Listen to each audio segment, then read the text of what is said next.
Yo, what's going on, y'all? This is Marcus Rosa, a.k.a. Mazuma TV, back at y'all with some more boxing talk, man. I hope everybody's having a blessed, beautiful, positive, productive night. I hope you had a great day overall. I figured I'd tap in with y'all real quick to discuss what's currently going on in the sport of boxing, man. We're going to talk about Jermell Charlo wanting to smoke with everybody in his official return to 154 pounds. Jaron Ennis' team replying to Jermell Charlo. Now we're going to talk about these media outlets supporting racism, but not just any media outlets. The victims to the racism are the ones that run these media outlets. We definitely gonna talk about that. You feel what I mean? Shout out to everybody that's in the building thus far. If y'all could go ahead and hit the like button, that'll be very much appreciated. You see what I'm saying? We on the road to 4K. We well into the 3,100 mark. Better hit that 3,200 mark in due time. Shout out to the nation and the mob for making this possible. You see what I'm saying? I don't know. Let me see something real quick. How can I do this? I want to see if I can do this on my own. I don't know. Let me see something. Am I capable of doing this? My fault, y'all. Give me 1 second. I want to make this a subscriber. I want to put this in subscriber only mode. Sorry. I want to put this in subscriber only mode. So let me see if I'm capable.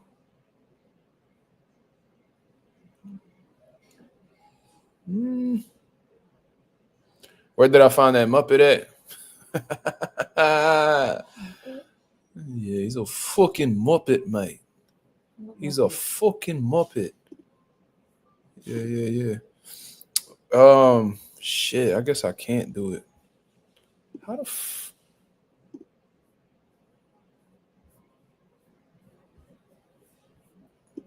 trying to put this on subscriber only mode.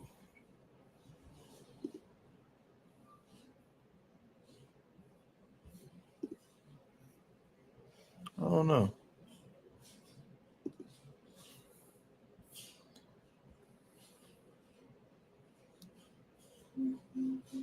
Blunt Sports said, hey, that's what happens when niggas have fake outrage. Hey, man, we definitely going to talk about it. This shit just, like, it just be too easy. Should be a layup for real. I don't be understanding, bro. I really don't be understanding. Like, these niggas be saying certain shit, but then be doing a whole different type of thing. You feel what I mean? We definitely going to talk about it. I'm going to let a few more people get in the building, though. I am on live earlier than usual. I figured that's what I'm going to start doing now, just so I could get a little bit more rest. You feel what I mean? When I was younger, I felt like I could do like 4 or 5 hours of sleep. And I can still do it now, but the burnout and fatigue that I be feeling by the end of the week should be catching up, bro. So I got to prioritize my sleep a little bit more. You feel what I mean? But shout out to everybody that's in the comments so far. Shout out to the boy Forever Dedicated. Symbol, what up? Calm Minded. Blunt Sports. And you already know my boy Coffee Plant is in the motherfucking building. You feel what I'm saying? Shout out to the boy. Shout out to that boy. Feel me? We gonna talk about Jermell Charlo, bro. He's still posting shit, talking crazy. That boy using that motherfucking chat GBT to the max, ain't he? Them AI generated images. This motherfucker just downloaded every picture of a lion biting into something. Lion biting into a giraffe's neck, talking about Fundora. A lion biting into a boot with an Eagles logo on it. He talking about boots, of course. Jaron Ennis. Who else? Then he I think he put like a lion with like a blunt in his mouth, smoking some bud. You know what I mean? That boy Jermell Charlo snapping on chat GBT. Generate this, nigga. Lines only. Like, sure, sir. Sure. Lines only forever. I hope these cats don't piss me off. I really hope they don't. They always do that whenever I'm live. I don't know what it is. They hungry. The fuck they ate. Let that bitch make it. Who is that? Simba?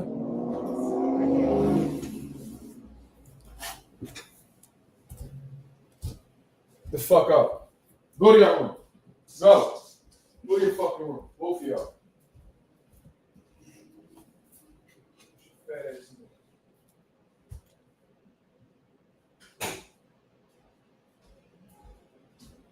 doing too. They go right to the fucking room. Just be wanting to fuck around all day. Motherfuckers. Sorry about that. This girl's on the other end of the camera. Just giving her commentary. Yes, what are we talking about? We're talking about boxing, actually. What about boxing? Jermell Charlo. He's a massive, great fighter in the 154. Is he a scallywag? He's actually a sausage. A sausage? He's an absolute sausage. He speaks nothing but rubbish. Not my cup of tea. Absolutely not. They don't let me live in peace. Fuck no. These cats don't do nothing but disrespect you. All cats really ignore you, bro. They don't, you know how like dogs, they like so obedient and submissive to their fucking owners and shit. Not no fucking cats. They don't give a fuck, bro. It's like you just give them their food and their water. They act like they run the shit. Tell them to go fuck and make kittens. That's wild. I heard that quote before though. But anyways, we got 9 people in the building. It is what it is. The live is definitely going to pick up after 10:30. So fuck it. Let's talk about Jermell Charlo, because I think a lot of people want to hear exactly what I got to say about Najee from Cigar Talk, his noodle ass. I know he subscribed to the channel. Probably not anymore, for real. But we going to address him regardless. And I could give a fuck whether he subscribed to me or not, especially if he moving like that. He a hoe ass nigga. Najee from Cigar Talk. That's a great question. My girl is asking, who is Najee from Cigar Talk? Well, Najee is known in the boxing community for having big interviews with like the top fighters. Got a big channel, but he first started off as like his name is Najee, but his segment on YouTube is called Cigar Talk, where he just sit down with people and talk. He started in the music industry. Mm-hmm. He's a music executive, so he clears samples, from what I understand, for like record labels and shit like that, whatever. So he used to like sit down and do interviews with 50 Cent, all these different rappers and shit. But I don't know exactly what happened, but all of a sudden, just like a lot of these people do, they find their way into the sport of boxing somehow. Just like Ellie Seckback. If you peep, a lot of these media niggas, the reason why they came to boxing is because they couldn't thrive wherever they was at. Or they couldn't really pop off in that one segment. So Najee, he started off in music. He had all good interviews. I mean, not all good interviews. He had all music interviews. And if you check some of his most viewed videos, don't even come from boxing. They interviews in the music industry. Ellie Seckback, he started off. Huh? He was a subscriber. He was. He used to comment on my shit here and there. But fucking Ellie Seckback, he started off as a reporter for the NBA, interviewing Kobe, Shaq, and all them niggas. Then, you know what I mean, something happened. Then he ended up going to boxing full time. You feel what I mean? But anyways, music executive, started in music, was getting all the big interviews. Somehow, some way, he found his way into the sport of boxing like most culture vultures do. And I've been calling that nigga a culture vulture for a minute. You feel me? And what do I call culture vulture? Somebody who had no type of history in boxing. They were never journalists. These niggas was never supporting boxing early on. They seen that boxing was hot, so they found a way to create an avenue for themselves, but really didn't grow up in the sport of boxing, never earned his stripes in boxing. Just somebody who just came on the scene and just looking to reap the benefits from the sport that anybody can exploit for real. That's what I consider a culture vulture. But anyways, that's how I always viewed him. But of course, he was giving us quality interviews with top guys, and some of the information that we relayed on this channel had came from some of his interviews and stuff like that. So I grew tolerant of Najee. You feel what I mean? There was some shit that he put out there that I had agreed with. There was other things. He had some takes that I thought were absolutely ridiculous. You feel what I mean? I don't know if you're still answering. I don't know if you're still listening to my answer, but I'm chopping it up with everybody out here at the same time. So this fucking dude, right? I actually grew some for a small amount of time. I grew some respect for Najee because because he's in boxing media. A lot of these people be scared to ask a tough question to fighters because they scared they're gonna get their credentials revoked and it won't be allowed back into events. So they just be letting these fighters say whatever, and that's why I always call the media pussy, right? Because they don't stand on no type of business. But Najee actually did something different. When Teofimo Lopez was out here saying all this racist shit about black people and saying the N word with the hard ER and stuff like that, Najee actually was like, yo, like you know what I mean? Like check yourself. You out here moving crazy type shit. And he was the only one that I saw pressing Teofimo. I was like, yo, I can actually respect that. Like, I don't really respect his boxing knowledge. I don't really think too much of Najee, to be honest with you. But I could respect that, right? So I'm like, at least we got somebody in the media who has access to these fighters and could press them for being on stupid shit. Because I feel like a lot of fighters ain't really held accountable nowadays for any of the fuckery that they do. They get away with a lot of bullshit. And the media, I remember the media used to press people for pressing boxers for doing dumb shit. Nowadays, they scared because they don't want to fuck up their opportunities to get some money. So I'm on live yesterday, and somebody comments. I forgot who commented. Shout out to anybody, whoever commented it. Shout out to them. It was like, yo, bro, did you see that interview? Did you see that Najee interview Ryan Garcia? Now, Ryan Garcia, he's shown to be a way bigger racist than Teofimo. Like, he really crashed the fuck out, saying the N-word just like Teo, but then in the process of doing so, saying that he's in the KKK, that he will dig up George Floyd and bury him again or some crazy shit like that. Ryan Garcia. What the hell? He said all this crazy shit, and then they was like trying to give him the benefit of the doubt. He said he hoped the KKK come back. By the way, the KKK ain't never leave. They still very active today. They do marches and all that, and they're very relevant in certain cities, in the United States. But anyways, it's not like the Black Panther Party where it's no longer active. And no, the KKK is still thriving today. They actually have a hotline that you could call. A lot of people don't even know that. You could call the KKK hotline right now. I think it'll go to like a voicemail or some shit, but that's how active they still are. But regardless, he went on a crazy ass rant, way worse than Teofimo Lopez. I still look at them as both being racist, but Ryan Garcia took it the extra mile. So this whole time I'm thinking Najee is stand-up nigga, and he pressed the one racist, but then he do an interview and be chopping it up, laughing and kicking it with an even bigger racist. So I'm like, bro, there's no way you gonna step to Tio about being a racist and talking down on black people. Then you go and sit down and chop it up with a nigga who's like the final boss of racist in boxing. That nigga is the final boss. You know how like Bruce Lee went up all them fucking stories and he had to beat a nigga on each floor, and then at the end, I think he fought like Kareem Abdul-Jabbar. Nigga, that's Ryan. Ryan was like the final boss. You beat him, you complete the whole game. So Najee went and stepped the T.O., but he over here playing it cool with Ryan. What the fuck is we even doing?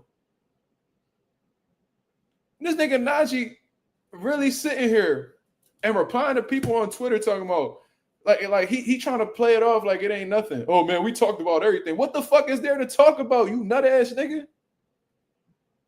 Some shit don't need context. Some things may need context, but when you go on a rant like that, I don't give a fuck if you was drunk. I don't give a fuck if you got mental health issues. I don't care about none of that shit. None of that shit justifies being a fucking racist, especially today.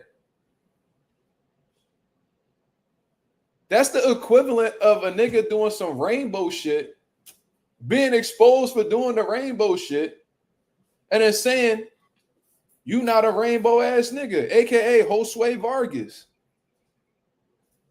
Josue Vargas got caught getting his gat chewed by a flame, by a blade, and then there was videos of him sticking things in his rectum like Oscar De La Hoya. Then he come out and say that he was battling depression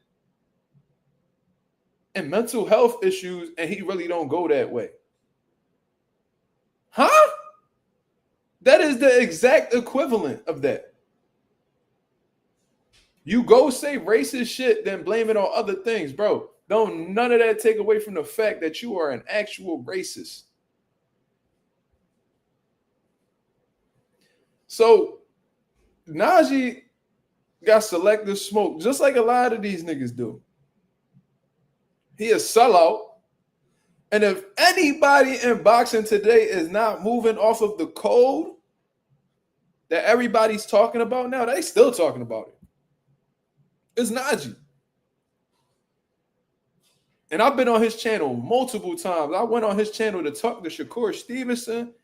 I went on his channel to talk about defending him against Gervonta Davis's, word like insults against him. I'm like, bro, why you keep being nice to this nigga? Fuck this nigga. But then I knew then and there that nigga ain't got no respect for himself. Blatantly letting a nigga disrespect him and just standing down because he a boxer he want to get an interview in with. You's a hoe. And if anybody could find that video, I said it right on his channel. I'm like, bro, I mean, like, you being too nice. Right? Don't let this nigga disrespect you. Fuck this nigga. He just stood there like, he like, yo, this nigga trying to fuck up my interview. Nigga, the interview already fucked up. He don't like you, nigga. Let it go. It is what it is. So once I seen this nigga get disrespected by a Tank, and he's still playing it cool, like, ha, ha, ha. I said, oh, this nigga, he's a goofy. And I'm not saying crash out if you get disrespected, but at the same time, like Floyd Mayweather said, you say fuck me, I'm going to say fuck you. They stuck their middle fingers at me, so I stuck them back out. I stuck mine back out at them. Like, fuck y'all. That's a direct quote from Pretty Boy Floyd. You know what I mean? So I knew he ain't stand on no type of business right there. So I was actually caught off guard when he did that TO shit. Then he do the complete opposite when a different nigga is in front of him. Why is that, Najee? Why is that? Do Ryan Garcia got that pretty girl privilege and you just, you know what I mean? You out here was you just like flustered in the moment? Was you catching butterflies, nigga? Y'all know when y'all see a pretty girl and shit and, you know what I mean? You freeze up. Is that what happened to you, Najee? Why'd you even go out your way to reach out to do an interview? I know that nigga ain't reach out to you. So that means you went out your way to lock in that interview. So something in you made you feel like it was okay to interview this nigga when you know that he a blatant racist and he don't like you, nigga. So you so worried about being relevant. You so worried about running up a check that you willing to interview a nigga who got pure hatred for you in order to accomplish that goal. Huh? That's what we doing? I had one racist on my channel and y'all seen how that shit went. Can never be me. For all that, I'll stay at 3K for the rest of my YouTube career. I'd rather do that and get one subscriber every 3 years than than have a big platform knowing I'm a pussy. I don't stand on nothing. You was a bitch, nigga. And if don't nobody ever tell you that, Mazuma TV told you that, Najee. You moving like a straight hoe. And I ain't got no problem. And I ain't one of these internet niggas, bro. I'm not hard to find. I seen you in Philly multiple times. You've been a couple blocks down from me. You've been a 15-minute drive from me. Not hard to find where my gym is. Niggas feel any type of way about it, they could pull up and see me. A direct message is all it take on Twitter, Instagram, whatever the case is. This shit is not fake. I got no problem saying that shit to you in person if you really feeling the way. But then again, you let Gervonta disrespect you, so why wouldn't you let me? Right? Taking disrespect is what you do, nigga. So, you know what I mean? Just take this shit and keep it moving. But you moving like a straight up hoe, bro. Don't be acting Dr. Umar with niggas and then be, you know what I mean, Uncle Ruckus in front of a different motherfucker, bro.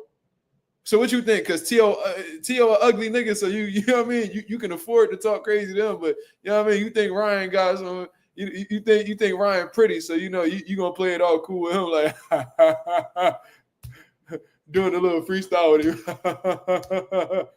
GQ, doing what I do. GQ, doing what I do.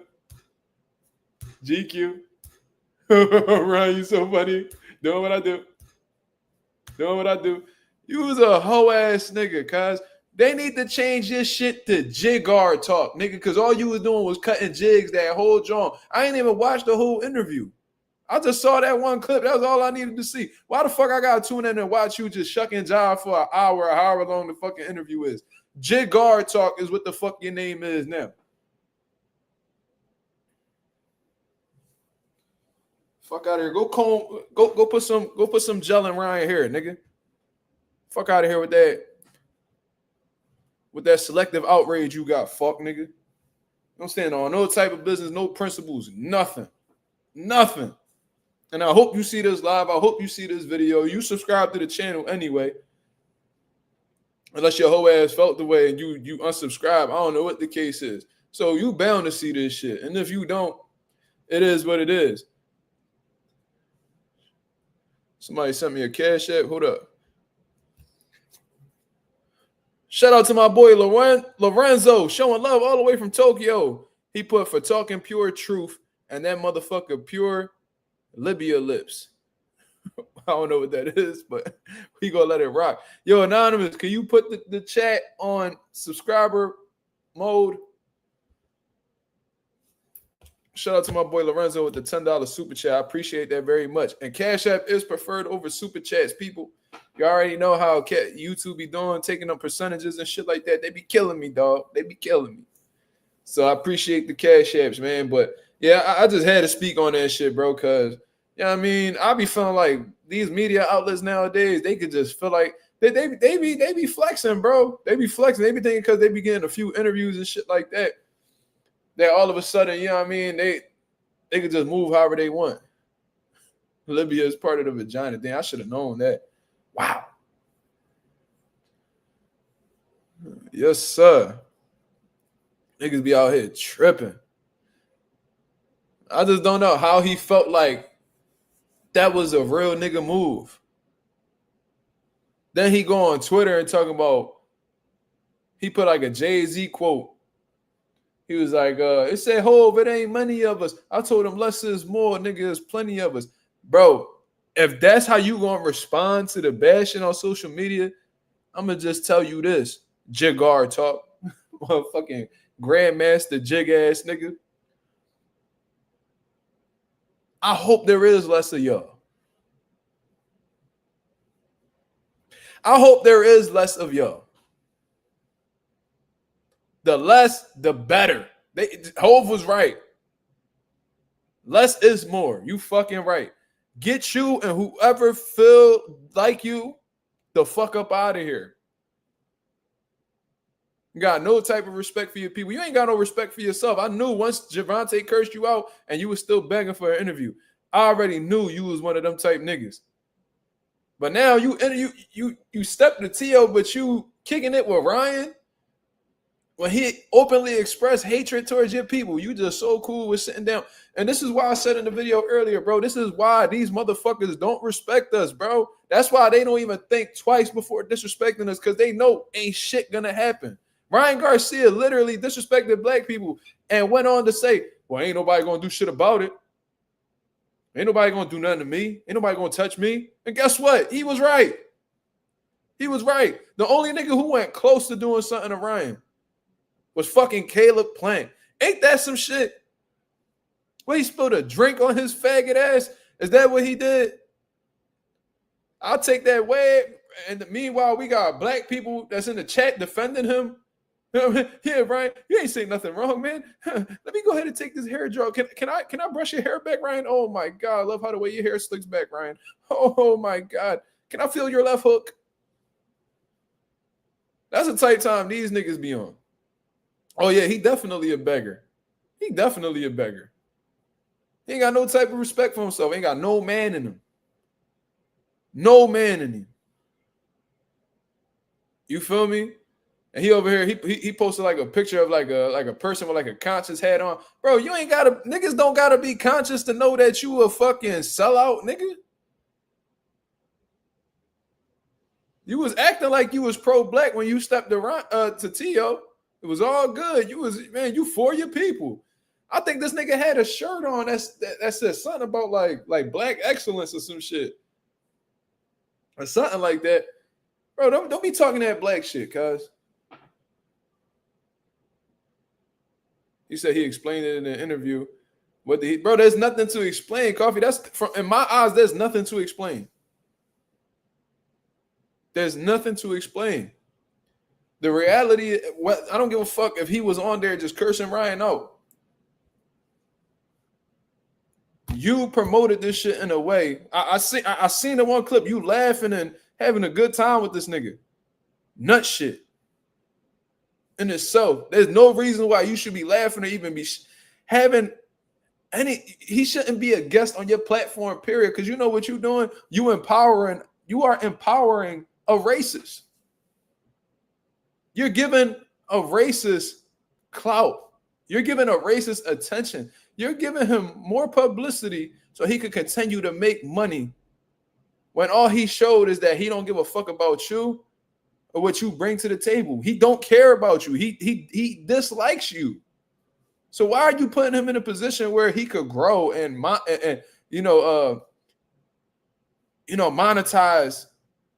himself? Why are you doing that? Why are you bringing his name relevance?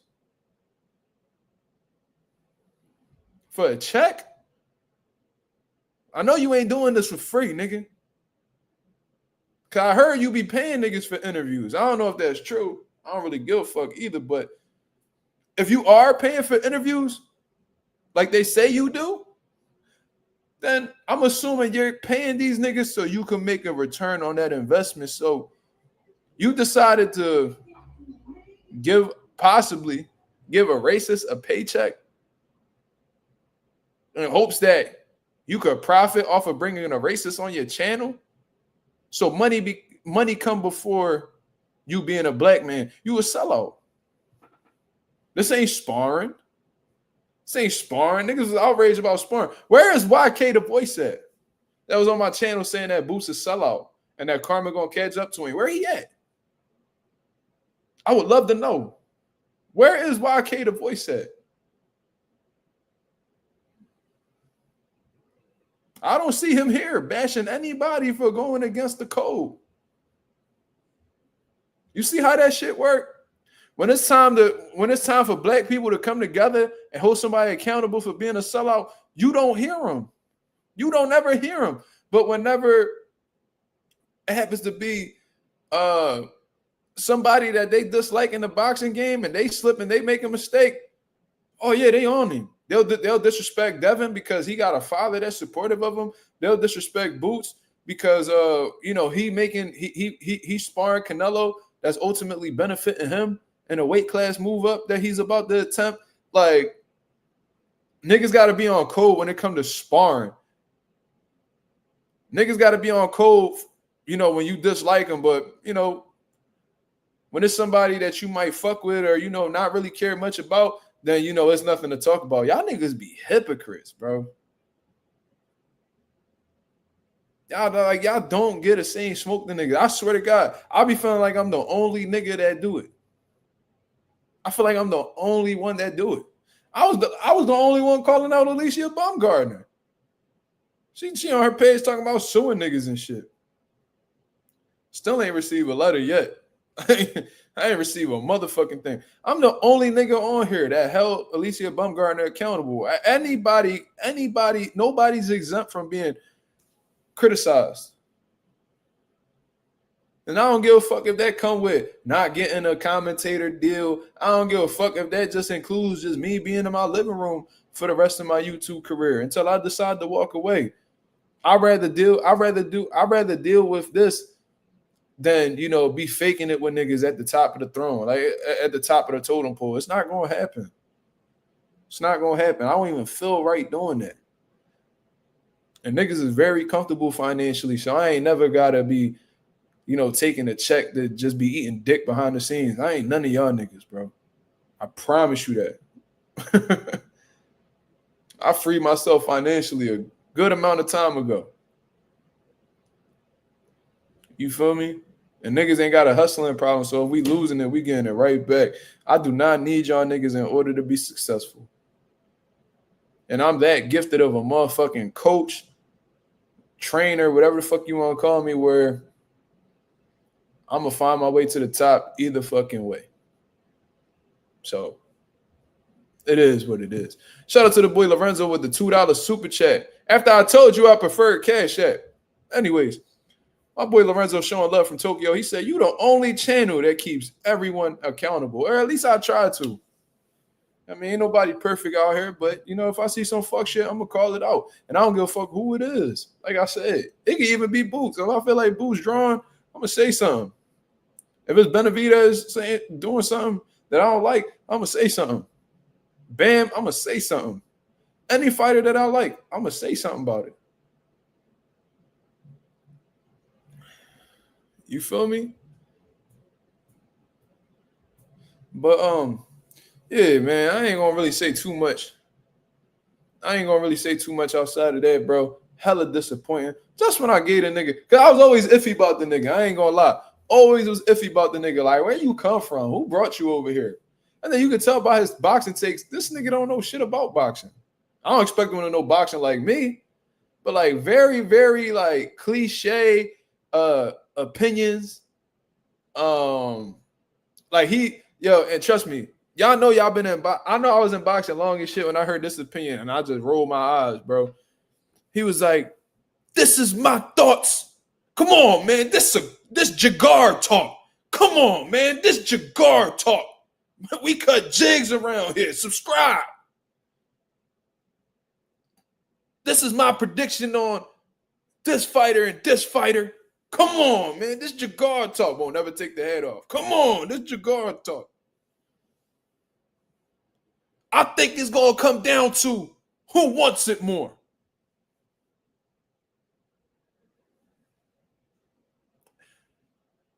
You don't say.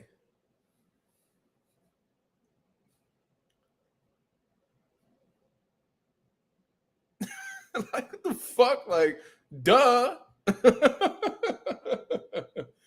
fuck is we even talking? Yeah, you're right.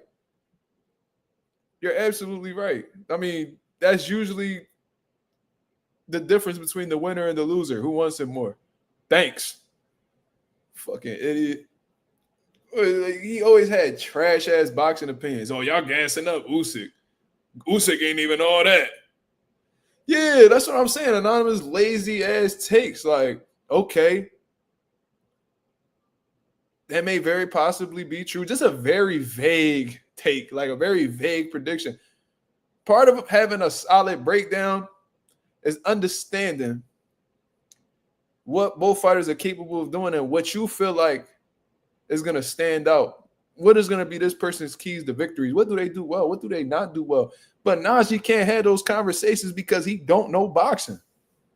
He think because he do these interviews with niggas that all of a sudden he like this boxing analyst. Bro, you're not a boxing analyst. You cannot break down the sport. Sit your goofy ass down with your tight ass hat and ask the fucking questions that the people want to hear. That's all. That's what your job is.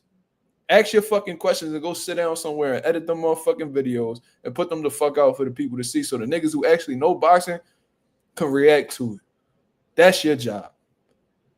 This nigga be coming on the live and he be peeping that nobody be on the live to really talk to this nigga. So he be having, that nigga be making sure he be having guests on deck. Man, I gotta bring these guests because if I don't, these niggas ain't gonna want to talk to me.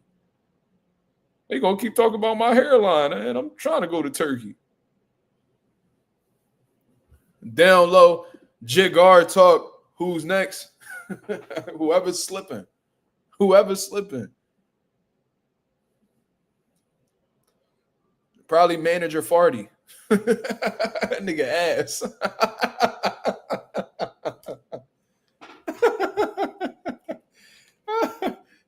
Manager Farty.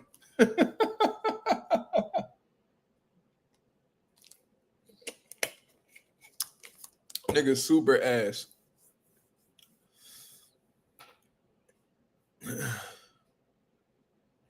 Bag his head got them snapback button marks embedded on his head. John, tight as shit.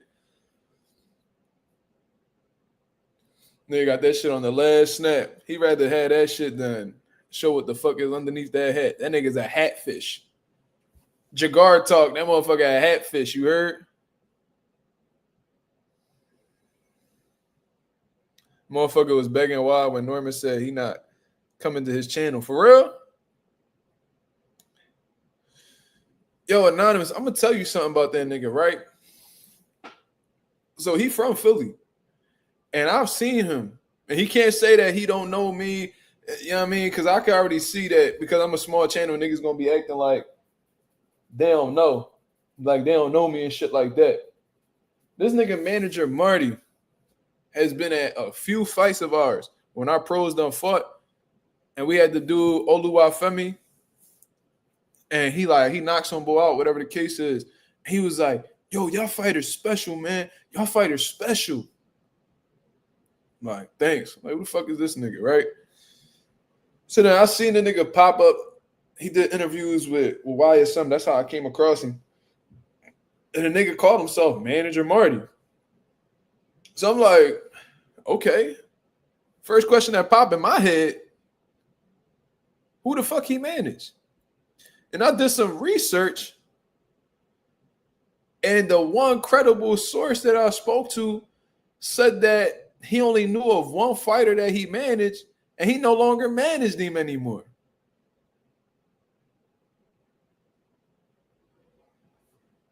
So I'm like, okay. I guess he could call himself a manager, but when I'm thinking of managers, I'm thinking like my pop.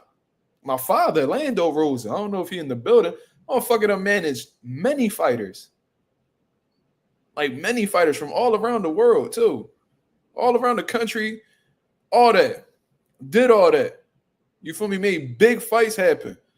Getting Briscoe Awards from Philly for making an impact on boxing. Like, that's what and my dad got multiple Philly awards for Manager of the Year. He on a historic run right now. They gonna end up naming the award after this nigga when it's all said and done. I swear to God. That's what I think of. A fucking real manager raised me. I know what a real manager is. And my dad, don't nobody know the business of boxing like my father around here. Nobody. And I'm willing to bet whatever on that. No manager on here right now could speak the business of boxing like my father. None of them. Managers be coming up to my father and be asking for advice. My father be sitting down with promoters and be telling them what they need to do for their show to be successful. I seen it with my own eyes. Like these promoters wouldn't even try to make a decision until they call my pop. That's what I look at as a real manager. Never heard of the nigga. So I seen that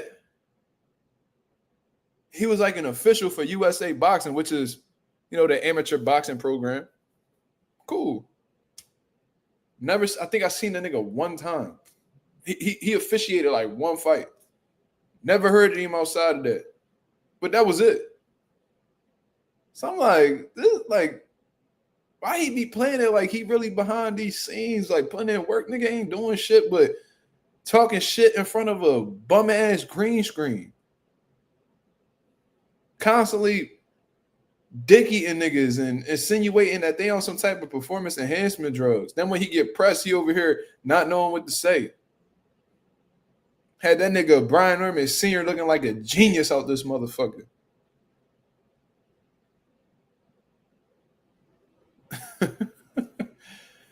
Niggas dookie, cuz manager 40 be out here tripping. And like I said, I ain't got no problem saying that shit to nobody. You know what I mean? I think that shit happened on YSM channel when Brian Norman Sr. came through.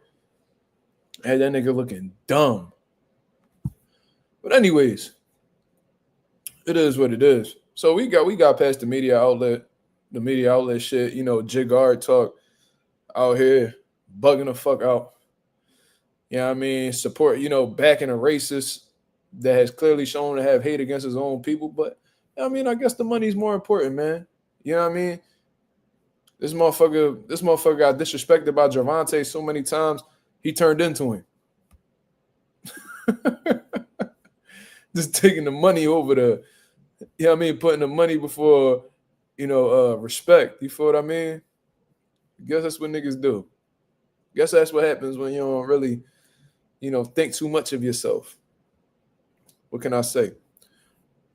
But anyways, let me actually bring this up to the forefront for the people to see. Jermell Charlo, they've been out here snapping lately. That boy out here snapping. Putting up all these pictures that he coming out with quotes. Jermell Charlo, this is his quote that he had posted on Instagram. He says the following. He out here popping his shit, so he must know something we don't know. But anyways, he says, my 2-year layoff was not by choice. I've been sitting back, watching, letting them talk, but now it's my turn. I'm back, sharper than ever, and I'm coming for everything they thought I lost. I'm him. So Jermell popping his shit, man. He out here popping his shit. Yeah, I mean, we're going to talk about that Floyd Schofield situation, too. I thought there would be more. Let me see if Hassan put something about him. Let's see.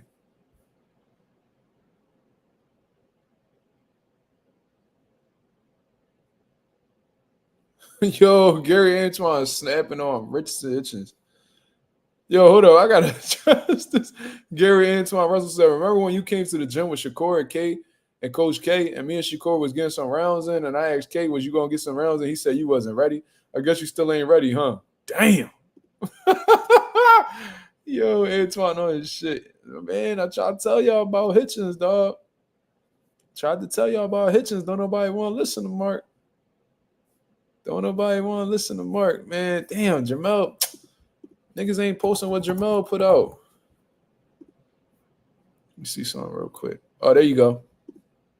So pound for pound, he posts Jaron Boost Ennis, brother Farad Ennis, responds to Jermell Charlo. So this was actually what Jermell Charlo had put out. This nigga's like, he's a lion biting into a military boot, I guess, with an Eagles logo on it.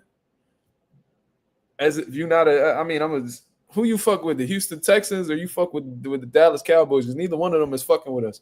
But anyways, this is Farad Ennis. For those of y'all who don't know who that is, that's Jaron Ennis' older brother. Not Pooh, not the one that was sparring Canelo, but the other one. Farad, a Quiet Storm Ennis. He wrote, you a Cub. That's not what you really want, and we could bet whatever. Then he follows up and he said, wrong boots. You must be drunk. So he said, nigga, we ain't no motherfucking military boots. We a pair of butters out here, nigga. Fuck is you talking about? Stupid. You must be drunk, just like your brother be. Stupid. So I thought that was pretty funny. But you know, Jermell Charlo that motherfucker as a lion, he been posting everything. You know what I mean? He posts this right here with the boot, the shark, and the motherfucking giraffe. So you already know he talking about Sebastian Fundora. You feel what I'm saying? I actually thought that was pretty funny. And in the most recent one, he actually oh shit. So Earl Spence's cousin. All right, it's a lot of information coming on right now. Jacob Spence, he says you could do him worse than Canelo did. And he mentioned Errol Spence Jr. Well, Earl hasn't really said anything about it. I hope he says something soon. But yeah, this was the latest one that I saw. Jermell Charlo posts. He got his phone on Do Not Disturb. But he ain't trying to hear what nobody got to say back. He posts a picture of a lion smoking some bud.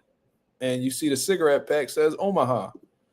So that's how he feeling about everybody that's in or around the division right now. You feel what I'm saying? I got a question for Charlo though. Being a WBA champion at recess, man, why is it that I'm gonna do what Anonymous said? We're gonna go to Dan the Boxing, man. All right, let's see what he's talking about. Let's see what I'm gonna come across. Oh shit.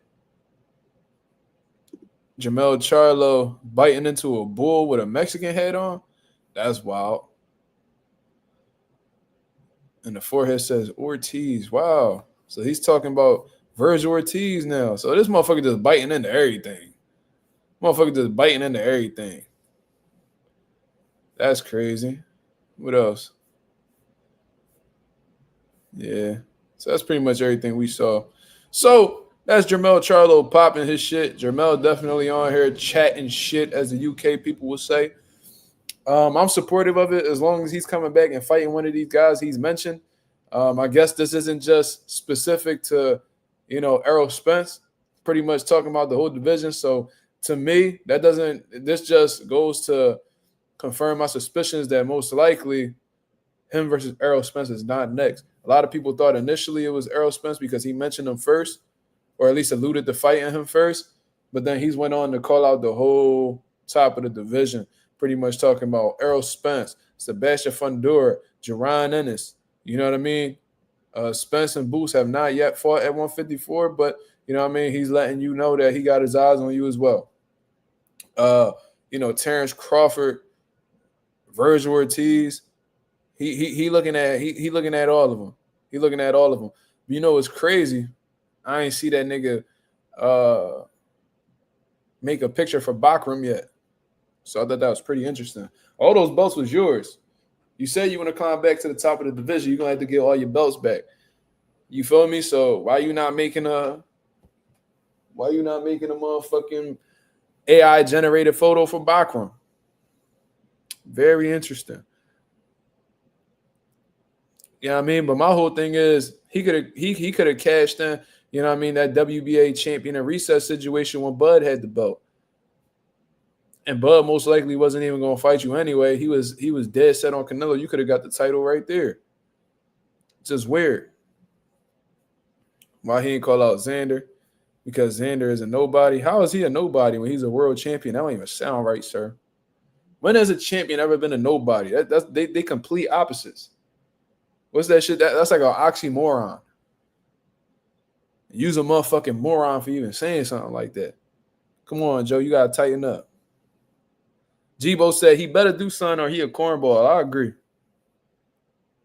And I'm trying to figure out what you mean you was inactive 2 years and that was out of your control. Ain't you your own boss, sir? Don't you got Lions Only Promotions? Ain't you your own promoter?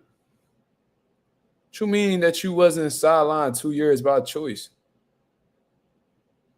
You got to explain that, brother. Let me find out you ain't your own boss like y'all PBC niggas pretend to be.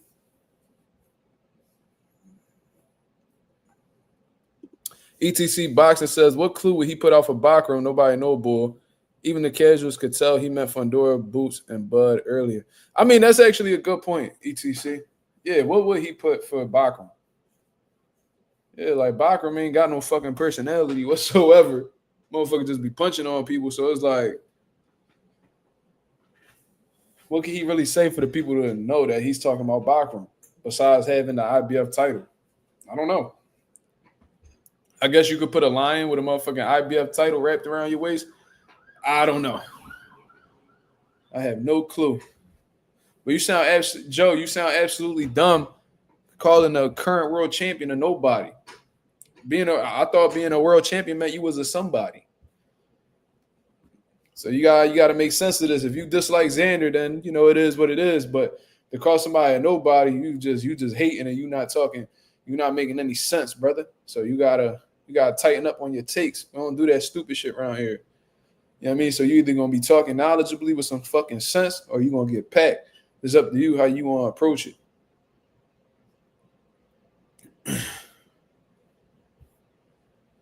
You know what I mean? What would he even put for Xander? Like a PR flag? Like, I don't even know. He just said he called out the top guys. He did. I didn't say he called out all of them. And if I did, I was, let me tighten up on that. What I'm saying is he called out top names in the division. Fundora, top name in the division. Jaron Ennis, before even being there, popular name in the division. Virgil Ortiz, top name in the division.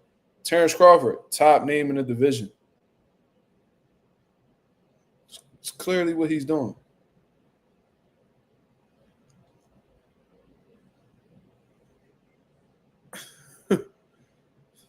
Marissa Alvarez in the building. She says, I saw Floyd Schofield trying to give a fight with Raymond Moore to tie for the IBF title. Well, according to Auntie Sco, Floyd Schofield's father, he pretty much alluded to the fact that WBA lightweight title will be vacant soon and that Schofield will be fighting Lucas Body for that world title. Fuck you mean clean it up, nigga? You clean it up. You clean it up. You the one who could just call the champion of nobody, you fucking dummy. So if anybody need to clean some shit up, it's you. As a matter of fact, I probably can't clean it up, but I could probably pack you up. Get the fuck up out of here. Goofy ass nigga. Come back a better man.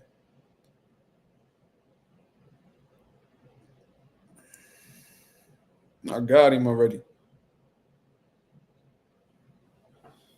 Stoned him like they do in them third world countries. You heard? But that's what I had heard in terms of like news of Floyd Schofield. You know what I mean? Saying that I believe take or either vacate or be relinquished or be stripped of his WBA title. I think that's the right move because I do feel like he's holding up the division in terms of unification fights.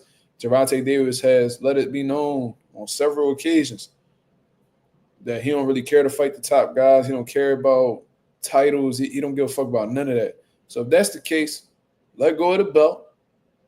Go do what you got to do with Jake Paul. Get your little money that you're looking for. Get the fuck out of the sport, especially if you don't intend on fighting anybody relevant that the fans want to see.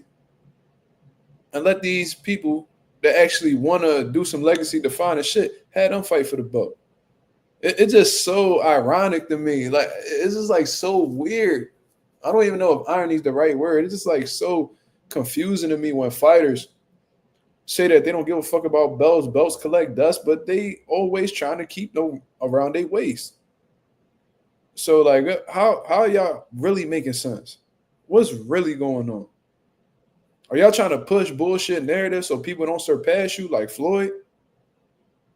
What is it that's going on? How can y'all say that belts don't matter and you don't give a fuck about titles, but you got one around your waist? Huh?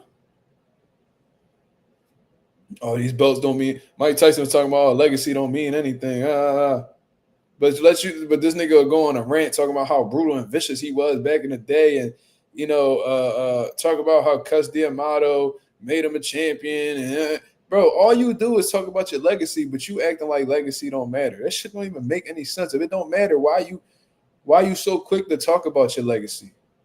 Floyd say that belts collect dust. This nigga got multiple pictures online with him flaunting all of his championship belts.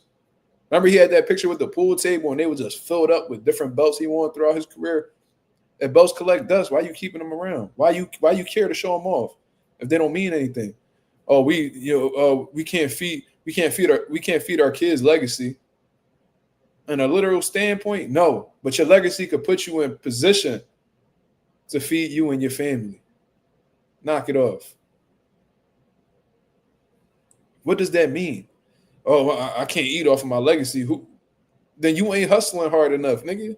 Because every legend I know eats off of their name. George Foreman done did it. Muhammad Ali done did it. Mike Tyson done did it. Floyd done did it. They be out here selling y'all niggas bullshit. Sugar Ray Leonard still out here making a name, eating off of his legacy. George Foreman kids eating off of his legacy. Muhammad Ali kids is still benefiting off of his name. Even Muhammad Ali's grandson is benefiting off of his grandfather's legacy. How can't you eat off of your own legacy? I want somebody to genuinely answer that. Andre Ward, look, he just off of his legacy, he just got a commentary position for the Bud and Canelo Alvarez fight. You think he could have got that if he wasn't the boxing legend that he is? Who says that? Roy Jones Jr. Roy Jones will always have a check waiting on him. Always have a check waiting on him. That's how he's able to commentate. That's how he's able to do these exhibitions. That's how he's able to get these training positions that he be getting. What you mean you can't eat off a legacy? Who said that? Like, I'm surprised people, because I'm the type motherfucker that I question everything. That's like one of the first things they teach you in high school. Question everything. Whenever people make statements, I question it in my mind. And if I feel like there's something that's genuinely wrong with the statement, I question it out loud. It's crazy. George Foreman's legacy was the reason why he was able to solidify that deal with the George Foreman grill and create generational wealth for him and his kids to eat off of. You think George Foreman would have got that motherfucking George Foreman grill deal if he wasn't the legend that he was? Nick J, QBT says Manny just did it. Facts. 46 years old, was able to come off of a 4-year layoff to run right into a championship opportunity and skip the line with many deserving contenders in the welterweight division. What did that? What put him in position to eat in that moment? His legacy. Like, this is a no-brainer. I don't even know what people are talking about.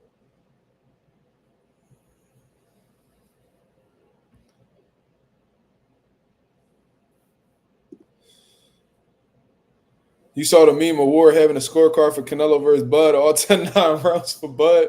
Well, yeah, thank God he's commentating and he's not judging the fight. Not saying that Ward will be biased, you know what I mean? But Terrence Crawford is definitely his guy. And I'm not going to say that he dislikes Canelo, but I've seen multiple times where Ward has had criticism for Canelo and has even went against Canelo on a few different fights. Rooted against him. Like, he definitely was rooting against Canelo for the Caleb Plant fight. He was giving Caleb Plant all types of pointers. He'll do interviews with Edgar Berlanga before the Canelo fight. He'll talk to David Benavidez, who's like Canelo's arch nemesis. Like, you could tell Ward don't really fuck with Canelo at all. And he said that he was basically, after the Kovalev fight that Canelo had, he was waiting for Canelo to call him out, and he never did. So, yeah, I see why they made that meme. Because I know he don't fuck with Canelo. But he really got a good relationship with Bud. G Tatted Up TV. He says, and see, Manny came from an era where losses really didn't matter and it didn't damage your legacy. But now in this era, fighters are scared to lose that because it does damage to your stock. Yeah, absolutely. And with social media, I think social media, in all honesty, just amplifies the criticism that you receive from a loss. You feel what I mean? More people have, access to seeing you lose. And, social media, everybody think everything's a joke. You know what I mean? Little respect is shown on there, especially amongst the trolls. And people don't want to have those embarrassing moments. They don't want to face the fire on social media. You know what I mean? They don't want to be a meme. So I think that's why a lot of these dudes, unless they getting paid a significant amount of money, really shy away from these opportunities.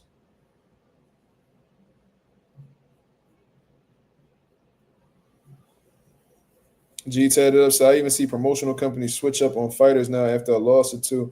So it's not just the fans. So I see why some fighters be trying to protect that out. Yeah. That always is what they feel like is going to set them up to get them big paydays and, be amongst the greatest. And that's not necessarily the case. Is cool. Don't get it wrong. But there's plenty of Hall of Famers that had multiple losses on their record and still made, great, who's still accomplished some great things. Like Bernard Hopkins, look how many losses he retired with. Look how many losses Roy Jones had. Look how many losses Ali had. Still went on to do some legacy-defining shit. Sugar Ray Leonard, Roberto Duran, James Toney goes on and on and on. Anonymous said Ward would have cooked dude. Definitely. I agree. I think Ward would have fried Canelo. He would have definitely fried Canelo. That jab would have had Canelo so frustrated. That nigga would have been ready to try to body slam Ward out here in these streets. You know, Canelo get frustrated very easily in the ring. Yeah, Sarah Ali said, I heard Boots was cooking that ginger albino in sparring today. Made the nigga quit after 3 rounds. Well, I'm going to tell y'all some things I heard. Fuck it. This ain't from nobody y'all know.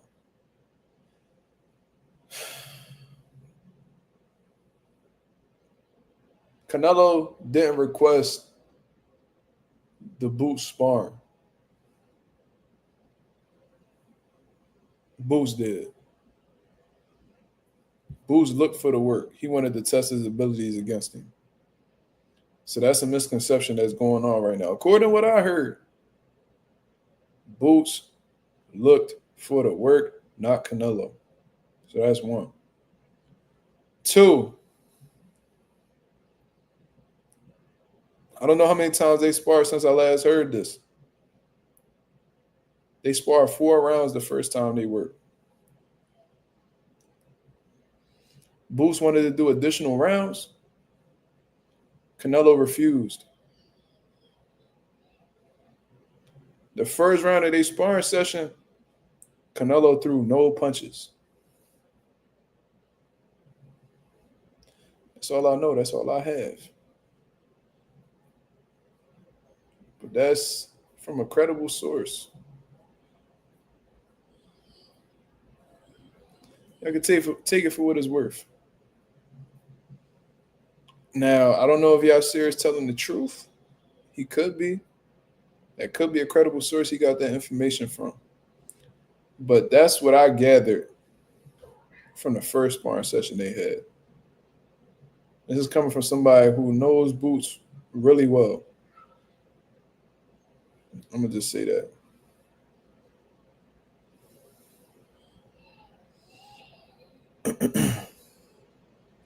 Yeah, I mean. But if Boots made Canelo quit after 3 rounds, it's 1 or 2 things. Either Canelo didn't like the work that Boots was giving him, aka he was getting his ass whooped, or he felt like it's too close to the fight to be taking any type of unnecessary damage. That's what I'm thinking. You know what I mean? G Tatted Up TV, he put out some shit. He put out a long list. He said, and I get it, fans want to see the best fight the best, but I said before, say if Tank was to fight some of those names and he has to come up short, the fans wouldn't salute him just for putting on the fight. They would totally disrespect and humiliate him and jump ship. And I think that's what Tank is scared of, by the way. So the fans have to learn how to be genuine and be real fans, or else some of these fighters won't care what the fans want. I've seen so many fans switch up on EJ after his loss.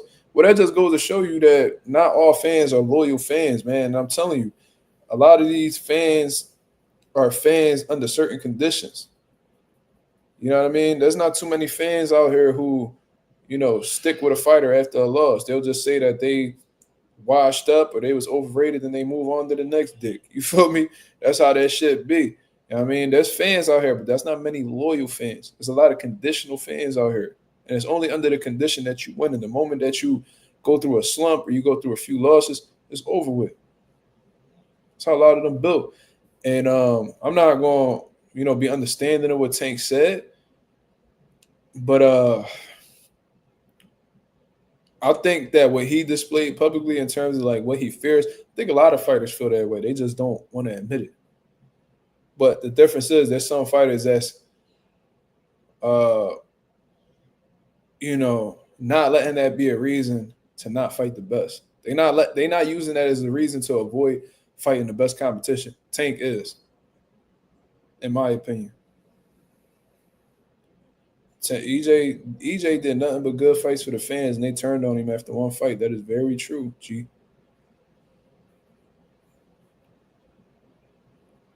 Some dude in another show said he's close to Boots, and that Canelo was putting it on him in the later rounds. What's the later rounds? Because from what I heard, he only did like 4. What other show? Bullies, you gotta let me know. On Drew's show. Who the fuck is Drew? Who you got? Abdullah Mason versus Sam Noakes. I got Abdullah Mason, man. I think that Abdullah Mason is gonna keep.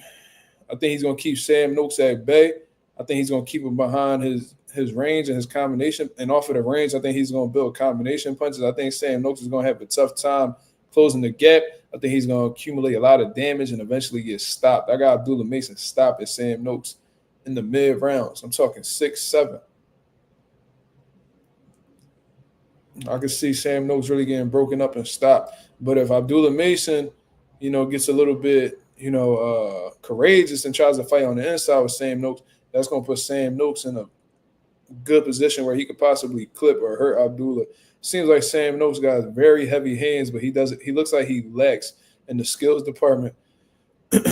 So I think that if Abdullah uses his range, his reach advantage, whatever the case is, and builds off of the combinations while he's keeping Sam Noakes, at bay, I think he could break him up with his punch precision. You know what I mean? Punching through the high guard, punching around the high guard. Placing little body shots downstairs. You feel what I mean? But not getting too greedy. You know what I mean? Because Sam Noakes may possibly try to punch in between Abdullah's punches. And we've seen how Abdullah had gotten dropped multiple times in one fight by staying in the pocket too long. So I think Abdullah is going to have to box a smart fight, pick his punches,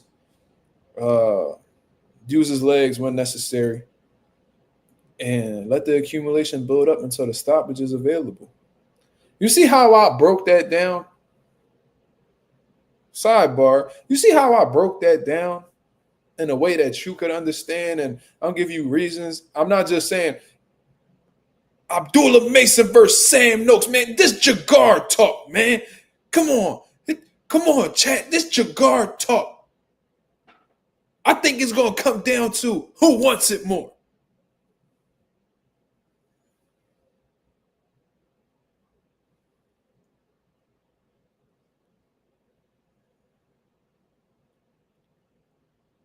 Oh, shit. Oscar De La Pase.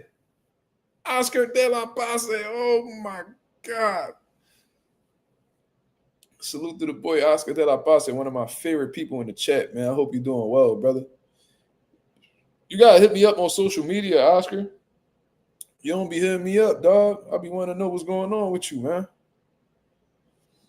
No glaze, bro. I appreciate that, Yasser. Thank you, man. You said, wait. Terrence Smith said, I'll be on this motherfucker so much, might as well get a wrench. I'm going to talk to my people and get back to you because before I give wrenches out, I got to talk to the other moderators. You know what I mean? It ain't just me. You feel what I mean? We got a team on this motherfucker. You feel me? So, Terrence, you know what I mean? You be chilling, Mark. Got you, though, again. Yeah, bro. You be all distant and shit, man. I'm trying to see what's up, bro. Talk to me, man. Let me know you alive out here. Najee said Chavez wasn't a legend? Yo, that's insane. Shit, I deserve a wrench too. All right, so we're gonna bring Yasser Ali and Terrence Smith to the table, and we're gonna see what the people think. You know what I mean? If we feel like you need a little bit more time, I'm gonna ask the wrench gang, do we feel like there's anybody that deserves a wrench right now? Y'all let me know. It really come down to anonymous for real, man. You know what I mean? Ralph. I mean, them guys. The Najee Muppet crazy. That's actually Tory Lanez Muppet, but it looked just like him. If you ever watched that Tory Lanez interview on the Breakfast Club when he had the Muppet, that was Najee sitting there with Tory talking about the album, and it makes sense because ain't Najee a music executive? I think that's him. I think that was him. And Najee and Tory Lanez had the same got the same hairline genes.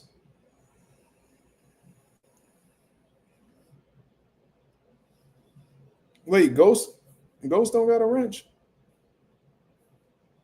Really? Wait, we gonna talk about it. We gonna talk about it. Nah, Ghost got a wrench. AJ86 got a wrench. Out of Powell been around for a minute. Chavez fought a lot of nobodies to me. What's his best win? Man, Chavez got a few good wins. He beat a Philly legend, regardless of how the way we feel about it.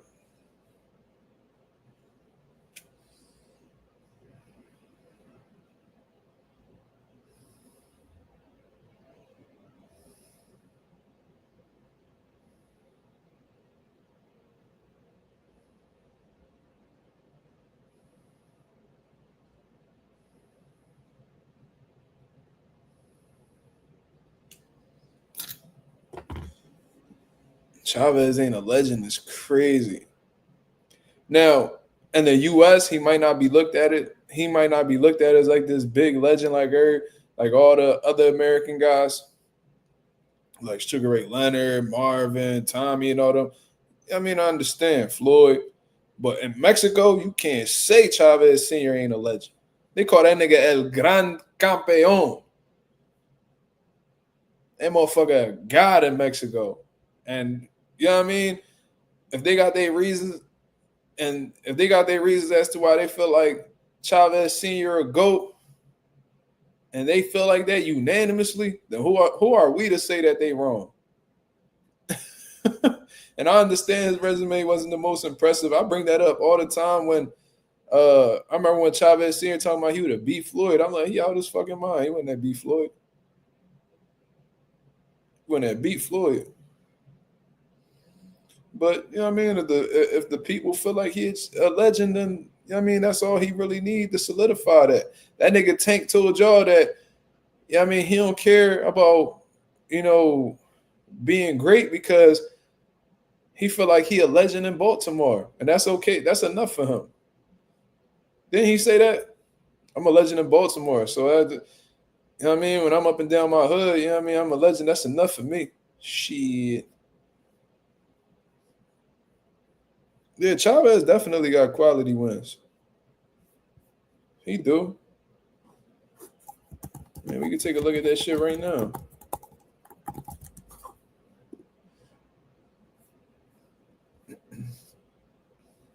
I know Ivan Robinson personally. He beat him. Frankie Randall. Shit. Man, Oscar did him so dirty. Joey Gamage.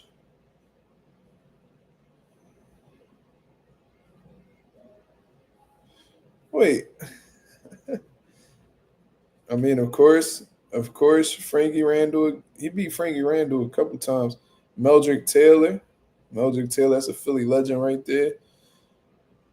He shouldn't even have that win on his resume against that draw on his resume against Pernell, but whatever. Beat Hector Camacho.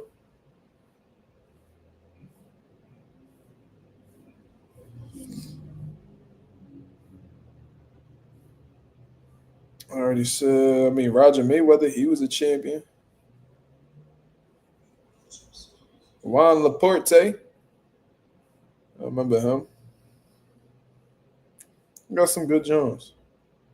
Definitely. He did a lot of rematches, though, for sure. That's how I'm looking. But yeah, all before that, man, there was a lot of fights in Mexico. It is what it is. Yeah, Frankie was the first person to beat him, too. Yeah, I remember Floyd had a story about sparring Frankie Randall, and that's how he, like, really started, you know, getting himself together for the pros.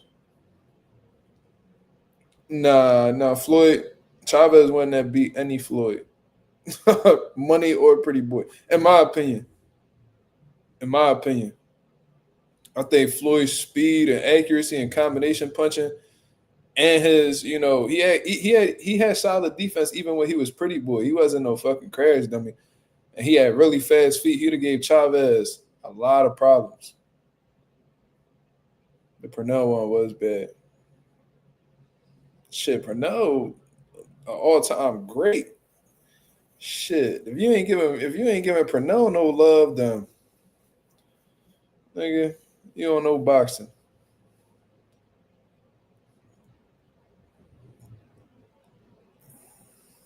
Do you think Marquez got better wins than Chavez?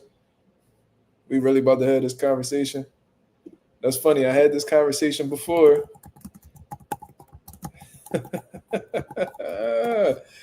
Juan Manuel Marquez. Now, I'm biased. I love Juan Manuel Marquez. So if you ask me,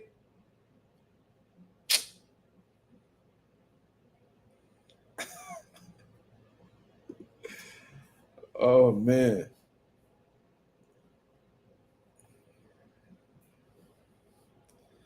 What y'all think?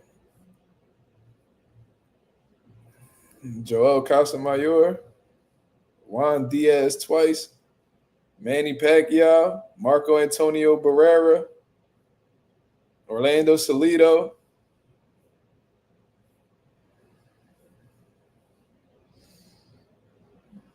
Let's see.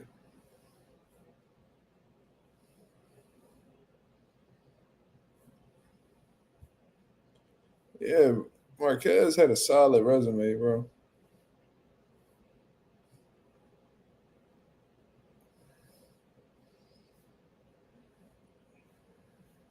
I'm looking for that one name. Where the fuck he at?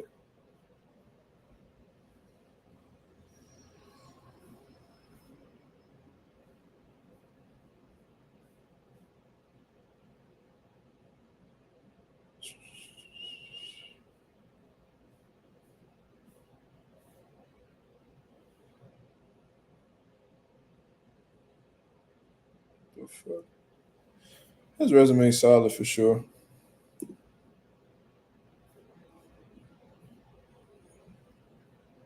Called bro a sellout. Who I'm talking about? Who I called a sellout? He said, yo, Oscar tripping. Yo, Oscar, if Bud stopped Canelo, bro, oh my God, I'm gonna love that.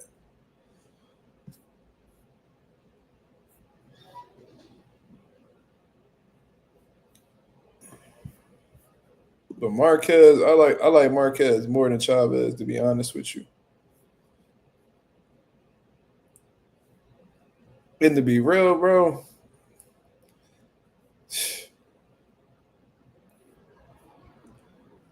Manny Pacquiao, he couldn't really do nothing with. He couldn't do nothing with Marquez for real. Devin called Najee a sellout on Twitter. Really?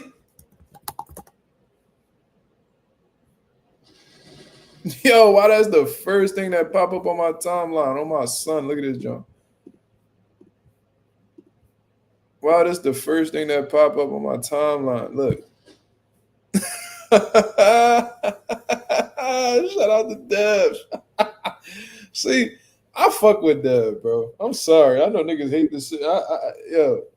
I know people hate to see me say that, but it's like, how could you not fuck with Dev, bro?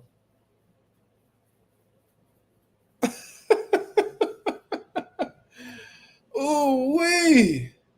You went and took that Ryan Garcia interview, but you lost a whole lot of respect, brother, especially amongst your community. Good luck trying to get a Devin interview now, man. Remember you was doing all that begging for a Bill Haney interview too. Good luck trying to get another one. Stupid ass. Well, they probably let you interview him anyway because you be paying these niggas, right? Stupid ass. That's the fuck you get. Try to tell niggas. You see, there ain't no real outrage though. Where the outrage, bro? We don't see none of this outrage like how the way they was just outraged with Boots like 2 days ago, 2-3 days ago. Man, Boots is a sellout. He went against the code, nigga. Where is YK the voice? Wasn't he just on my channel talking all that shit about Boots? Man, a fight of this magnitude, man.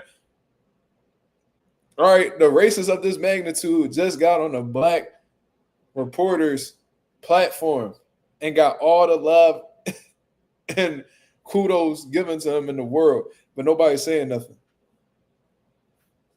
Love this comment right here. Oscar is the man. The picture's wild, but Oscar is the man. Jesus Christ. You talking that talk, cuz. That's what I'm saying. And that's exactly why I called him a culture vulture. But when I called him that, niggas was saying I was bugging. No, man, what's wrong with him? What's wrong with him, being in boxing? Nothing. Shit like this. Shit like this. Damn. That's a bad look. So Devin, let's just call it what it is. Devin calling this nigga a coon. He calling him jigar talk. I told y'all, niggas be cutting jigs out this motherfucker, man. That's all Dev really had to say. He kept that shit simple. Look at this. Somebody by the name of Keem. Done fucking with Najee for show. Tap dancing ass boy. Damn. Ablo. He been a sellout. King Petty. I wonder who that is. Oh, shit. Oh, shit. Somebody tweeted Devin Jones. Donald Trump is that guy. He said this some sucker shit, too. Yeah, Dev. I know. Dev probably just worried about his money when it comes to Trump. But goddamn, saying Trump is that guy is wild. Look at this. NGQ. Doing what I do. All white. Looking at. Okay. NGQ. Doing what I do. Time. That nigga was having a time, that Najee boy. The convo was great.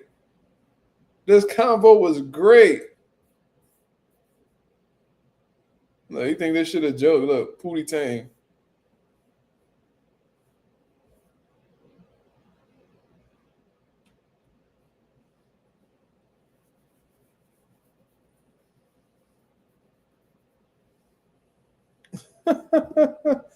I respect your POV, brother. I wouldn't put that clip out beforehand, though. I'm secure with who I am, what I stand on, and the conversation was had. If a promo video gets people upset, I'm okay with that. My brand is based on keeping it real, and that's what happened in this convo. So you rapping and pretty much having a motherfucking bromance with Ryan Garcia in this short clip is you keeping it real. No, nigga. You's a fucking sellout, cuz. Simple and plain. You feel what I'm saying? Jigonometrics. Nick J. Trevin. Two goofy goobers. Shit. Terrence Smith said, I would have respected it if he booked him for the interview and pressed him and put that fire to his ass. Facts. That's the type shit that I would do. Like, nigga, this ain't about to be a friendly interview. Like I probably play him like we about to have a good interview. Then as soon as them cameras turn on, nigga, yeah, it's time. And if you walk away, you just look like a bitch. So it's on you how the way you want to go about this situation. You're gonna be a grown man and have this uncomfortable conversation in front of the cameras publicly since you went on that public racist rant, or you gonna walk away and be the bitch that we know you is. It's up to you. Because either way, this shit gonna do numbers. I got what I want.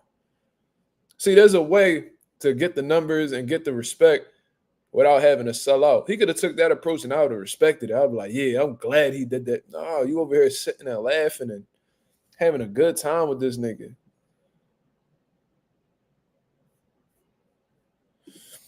How do you confront a guy for being racist but sit next to a guy who really is racist? This world confuses me. Well, to be clear, they both racist, brother, but Ryan Garcia has a more graphic history with disrespecting black people. That's what makes it so bad. But the fact that he over here talking about I'm secure with who I am, what I stand on. Nigga, what you stand on? Nigga, you don't stand on shit, nigga. What you talking about? Niggas always talk I'm gonna tell y'all something. A lot of the time when these niggas be like, oh, I'm secure with who I am, That's dumb being okay with being lame ass niggas. When niggas gotta pull that out they hat, you already know what type time they on. They know they be on some fuck shit and they don't want to change their ways. No. That we not saying Najee a racist. We saying that Najee interviewed a racist after he pressed Teofimo Lopez for being a racist. You a hypocrite. It's simple and plain. Y'all talking about y'all had that conversation. Something tells me that conversation you had with Ryan was very fucking friendly. Guarantee you. I guarantee you. He talking about, oh, we had that conversation like he made Ryan feel uncomfortable or he pressed him about it. Bro, I'm willing to bet whatever that you ask them questions really fucking friendly. Come on, man. Come on, Ryan. What was that, man? What was you saying, man? Oh, yeah. Like on some type shit like that. Fuck out of here, nigga. You ain't seen a single smile on my face if I was sitting in front of Ryan, bro. Get that nigga everything he was looking for. So you said, so what was that shit you was talking about saying that? I mean, nobody will do nothing to you. What's that about? That's you challenging black people after you made racist remarks about him? Made that nigga feel very uncomfortable. But according to him, he's secure with who he is, what he stands on, as if he stand for anything. Or, at least stand on things inconsistently. He stands on things, according to the circumstances, I guess. And if the promo video gets people upset, he okay with that. And his brand is based on keeping it real. So I guess keeping it real in Nazee's eyes is giving racists an opportunity to come up off of his platform when they've clearly shown the growth to have a strong disdain towards him and his people.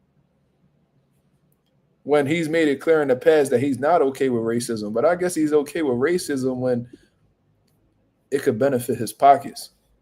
Coon ass nigga. Shit too easy, bro.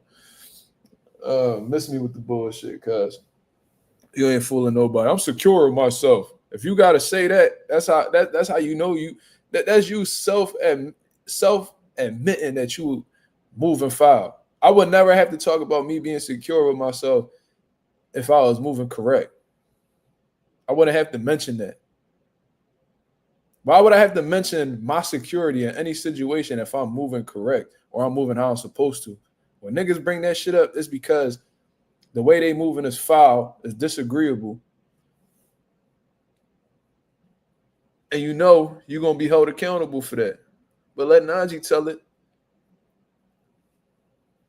He keep it real. Yeah, okay.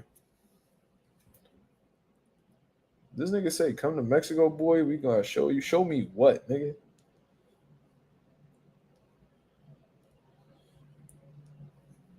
Show me where the fucking carne asada is. That's what you gonna show me? You gonna show me where that tainted meat at? Pause. You gonna show me where where that training camp got 6 or 7 PED users in their stable? That's what you gonna show me in Mexico? That's the only thing you gonna show me. Shout out to my real Mexicans, though. My clean Mexicans. My clean Mexicans that ain't built like Oscar Duarte out this motherfucker. The ones who, secure with themselves. You know what I mean? Okay with their genetics. Not trying to enhance their shit for unfair advantages. Shout out to my real Mexicans out there. Viva la raza. Yes, sir. He said, I remember watching the fight with Ryan and Devin on your live. You three jumped off the couch when he hit him in the first round. I couldn't believe it. Bro, that shit was wild, bro. I remember, I was like, what the fuck? I thought Ryan was fried because he looked out of shape and all that. The whole time he was on that shit. And Dev kept getting dropped. I'm like, bro, Dev, get up, bro. Whoa. I don't know what you talking about, Oscar. You over here. You gotta put allegedly after that. You trying to tie me to some criminal activity. I do not gang bang. I am not gang. I do not gang bang. Like my boy 50 said, you got me fucked up.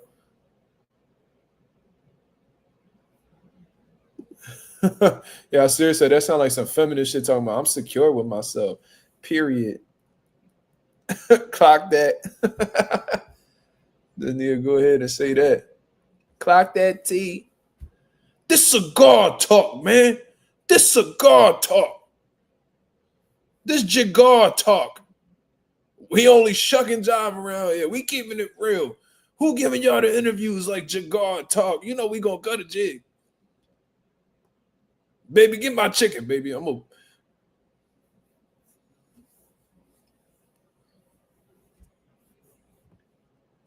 bring the biscuits, baby. We gonna eat them dry tonight. This cigar talk, man.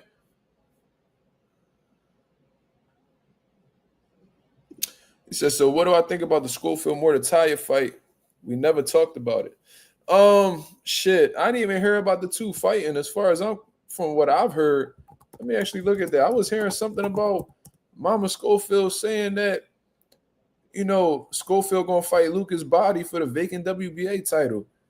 But if it's a situation where Floyd Schofield might actually fight Raymond Mortatalia, that's a solid fight. That's actually a dangerous fight for both guys, to be honest with you. Raymond Mortatalia, he got some good skills. He got some sneaky punching power, and he can make Floyd Schofield pay for those little reckless mistakes that he be making. On the other end, the fact that Floyd Schofield don't mind taking those chances and having that explosiveness, that quickness, and how the way he starts fast, especially in his most recent fights. He could be a threat to Raymond, because one thing you, a fighter, do not want to do is get caught cold. But according to the AI overview, it says IBF lightweight champion Raymond Mortatalia is reportedly in negotiations for a fight against rising contender Floyd Kid Austin Schofield Jr. in November 2025. This possible title fight will be for Mortatalia's first defense of his IBF title. It will stream on the Zone. Negotiations are currently underway, though Mortatalia bypassed his mandatory challenger Andy Cruz to pursue the fight with Schofield, according to Ring Magazine. Okay. Well, anything can happen in negotiations, so it's not solidified yet from what I understand. But, you know, if they're in negotiations, I guess that means that both of these guys are interested in fighting each other. I think that personally, if Raymond Mortatalia is able to successfully slow the fight down, he could have a lot of success on some real shit. If I'm Raymond Mortatalia, I'm going back to the Kell Brook and Sean Porter fight, and we watching that. I think that Raymond Mortatalia should tap into that Kell Brook bag in terms of, you know, catching, you know, slowing the pace down. First of all, how you do that? Keep that jab in his face, and you keep that range whenever he try to, you know, close the gap and shit like that. You feel what I mean? Catch him with the clean punches, and when Schofield try to get all reckless or try to fight on, you tie him up, make him reset, frustrate him. You know what I mean? I could definitely see Raymond Mortatalia being successful in that way. Floyd Schofield, though, he got to be who he is. You know what I mean? The fast hands, you know, he got fast twitch muscles too. Very, very twitchy from what I've seen, especially in the Tevin Farmer fight. And he put his punches right behind each other too. So it's gonna be hard to and with how reckless Floyd Schofield is, he got a level of unpredictability within himself too. So it's gonna be hard to really get sparring and prepare for somebody like Floyd Schofield, who has the qualities that he has in terms of you know, the fast hands, the punching power, the overall explosiveness, you know, the conditioning, all that stuff. You feel what I mean? So I think Raymond Mortatalia has some success, but I think he's going to have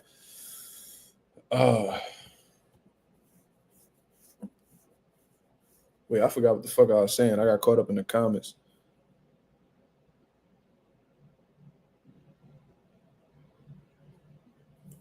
This nigga Jay Cash said, this will caught me off guard. This what distracted me. He says, I'm telling you, bro, Najee really a West African because only niggas with Stockholm Syndrome will have a nigga like Ryan on a platform. God damn. Yo, bro, he keeping it real. He's secure with himself, dog. Schofield is more athletic than Raymond, but Raymond got some good punching power. He got some solid fundamentals. He could box. He could box. You know what I mean? But I think that if if Floyd Schofield, stays aggressive, you know what I mean, puts some combinations together and pushes Raymond back, I think he could have some success. I think I'm not saying that Floyd. I see a path for both of these guys to win. I might not. I gotta watch some film. I'll watch some film. Kid might be able to pull that off. I'm gonna watch. But how the way I'm looking at it right now, let me see something. Let me see something real quick. Hold up. I want to see something. I'm gonna watch Raymond Mordecai real quick. I done seen a few fights from him, but let's take a look.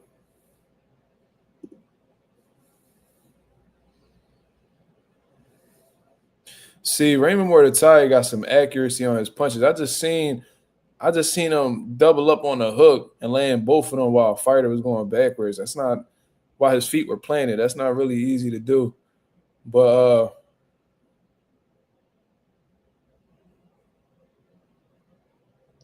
yeah, Mordecai like to pull straight back with his hands out. I tell you what, though, I do think that he got some good fundamentals, solid jab. He built his combinations off of his jab. But when he stays in the pocket, he does get touched. I seen the fight. I'm watching the highlights right now with Abdullev. And when Abdullev was shooting combinations and Raymond his feet would be planted, he's not very successful defensively. His defense looked like it's based off of, stepping out of range with, So it seemed like his first line of defense outside of his high guard is his feet. I'm telling you, when he's sitting in the pocket, Abdullev is having a lot of success. So that's probably why the Schofields are interested in this fight, because they see opportunities where they could land their shots, and they very confident in their power. Yeah, look at Abdullev. Abdullev touching him.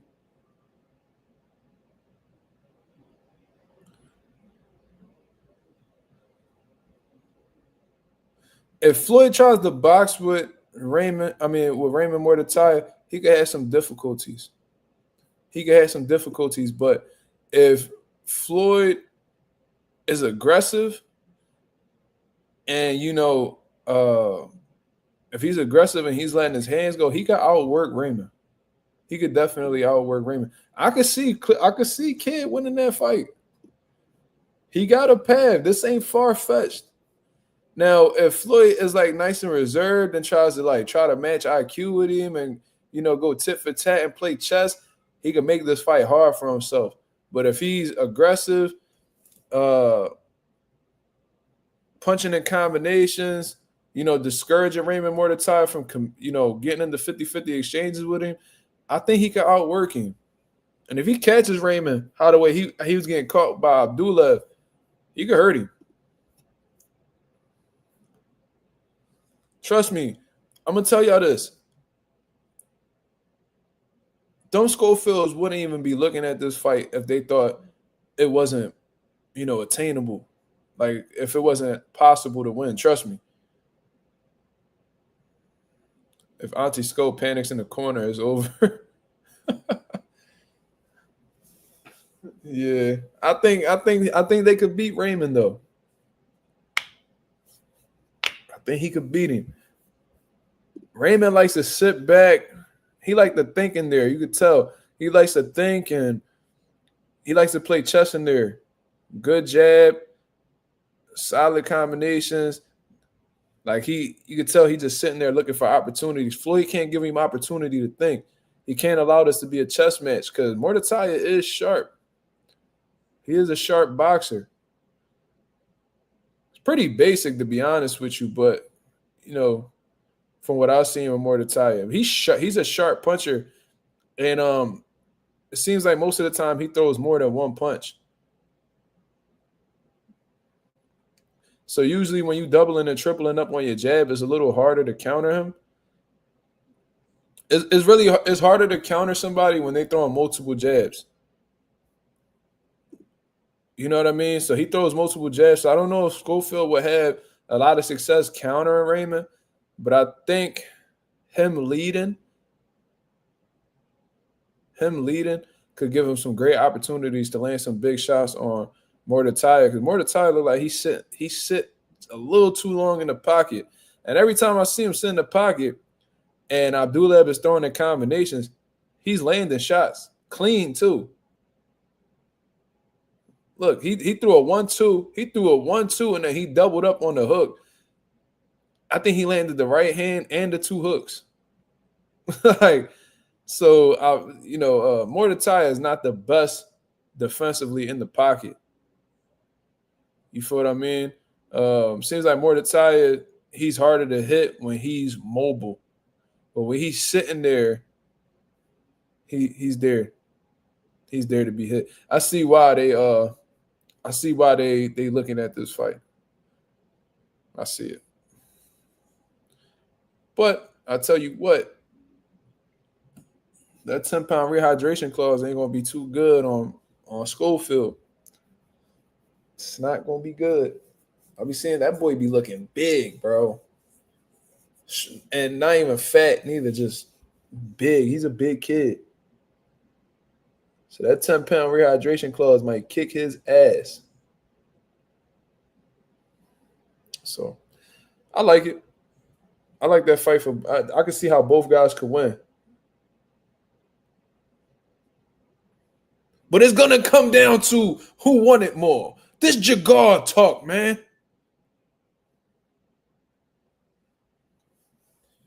You know?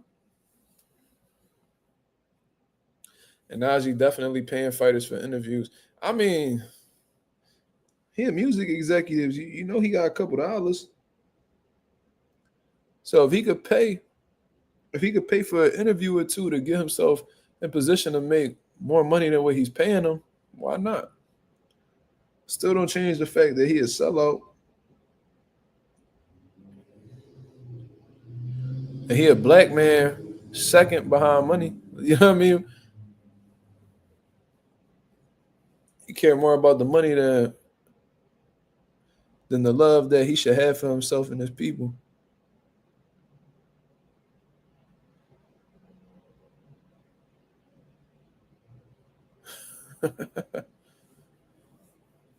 Bum ass boxing takes. He need to pack it the fuck up and keep interviewing niggas. Keep shucking and jobbing for a check, nigga. I'm sure he do. I'm sure he do got a budget behind him. I wouldn't doubt it. He could have all the money in the world behind him. He a corny ass nigga. But anyways, I'm gonna get up out of here, man. I appreciate everybody that came through and showed love. If y'all could go ahead and hit the like button, that'd be very much appreciated. Like I said, we on the road to 4K. We well into the 3,100 mark. About to hit that 3,200 mark in due time.